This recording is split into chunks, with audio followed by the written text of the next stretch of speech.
করছে, আমরা সেটা জানতে চাই। জনগণের স্বার্থে এই কাজ করছে না, শিক্ষার্থীর স্বার্থে এই কাজ করছে না। তাহলে 9 কোটি টাকা, সেই 9 কোটি টাকার লোভে পড়ে কলেজ কর্তৃপক্ষ এই কাজ করছে কিনা। সরকারি বরিশাল কলেজের একমাত্র মাঠ নষ্ট করে ভবন নির্মাণ বন্ধ করে মাঠ রক্ষার দাবিতে সমাবেশ অনুষ্ঠিত হয়েছে। 15 জুলাই সকাল 10টায় কলেজ প্রাঙ্গণে মহাত্মা অশ্বিনী কুমার দত্তের স্মৃতি বিজড়িত সরকারি বরিশাল কলেজের মাঠ রক্ষা কমিটি ও সরকারি বরিশাল কলেজের শিক্ষার্থীদের উদ্যোগে এ সমাবেশ অনুষ্ঠিত হয়।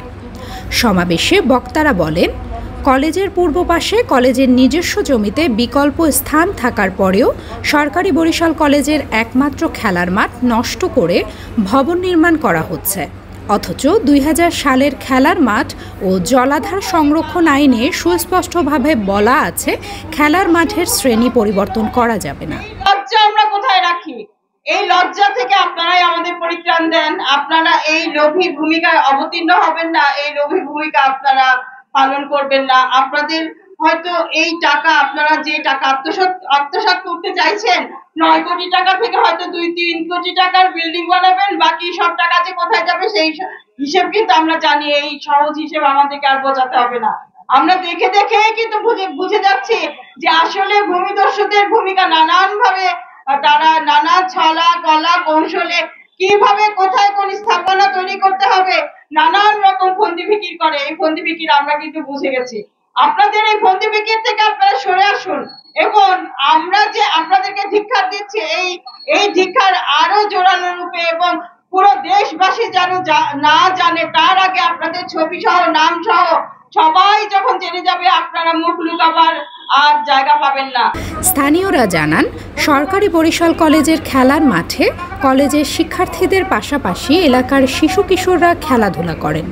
বিভিন্ন শিক্ষা প্রতিষ্ঠান এখানে ক্রীড়া প্রতিযোগিতা করে, নানা সাংস্কৃতিক আয়োজন হয়। তাই কলেজের একমাত্র মাঠ নষ্ট করে ভবন নির্মাণ বন্ধ না হওয়া পর্যন্ত তাদের আন্দোলন অব্যাহত থাকবে। এই কলেজকে নিয়ে নানা সময় নানা চক্রান্ত হয়েছে। আমরা লক্ষ্য করেছি প্রথম পর্যায়ে তার বাসভবনটি ভেঙে ফেলা হয়েছে। তখন যুক্তি দেখানো হয়েছে যে এটি খেলার মাঠ সম্প্রসারণের জন্য বাসভবনটি ভাঙা হচ্ছে। আজকে সেই খেলার মাঠ দখল করে আবার একটি স্থাপনা তৈরি করার নির্দেশনা এসেছে। আমরা বিকল্প জায়গা থাকা সত্ত্বেও কেন এই খেলার মাঠটিকে দখল করে এখানে ভবন নির্মাণ করব, এটি আমরা ভেবেই পাই না। ঊর্ধ্বতন কর্তৃপক্ষের, বিশেষ করে প্রশাসনের এখানে হস্তক্ষেপ করা প্রয়োজন। বিকল্প জায়গা যেটি আমরা দেখিয়েছি সেখানে কলেজ ভবন নির্মাণ হবে, এটি আমাদের প্রত্যাশা। একমাত্র খেলার মাঠ, এই ঐতিহ্যবাহী খেলার মাঠ ধ্বংস করে যেভাবে এখানে ভবন নির্মাণ হচ্ছে, আমরা সবাই বরিশালের সচেতন মানুষের বিরুদ্ধে। আমরা মনে করি বিকল্প জায়গা রয়েছে যেখানে ভবন নির্মাণ সম্ভব, কিন্তু খেলার মাঠ বিকল্প জায়গায় নির্মাণ করা সম্ভব না। সেই কারণে আমরা খেলার মাঠ রক্ষার দাবি জানাচ্ছি এবং ভবন নির্মাণ বন্ধের দাবি জানাচ্ছি। সমাবেশ শেষে একটি বিক্ষোভ মিছিল বরিশাল সিটি কর্পোরেশনের মেয়র বরাবর স্মারকলিপি দেওয়া হয়। বিক্ষোভ সমাবেশে সভাপতিত্ব করেন মাঠ রক্ষার কমিটির সভাপতি শাহ সাজেদা ও পরিচালনা করেন রক্ষা কমিটির সদস্য সচিব ডক্টর মনীষা চক্রবর্তী।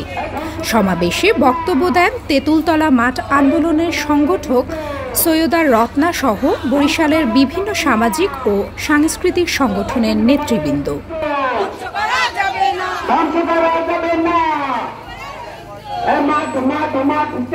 রুবাই জান্নাত নওরিন, মতবাদ ডিজিটাল, বরিশাল।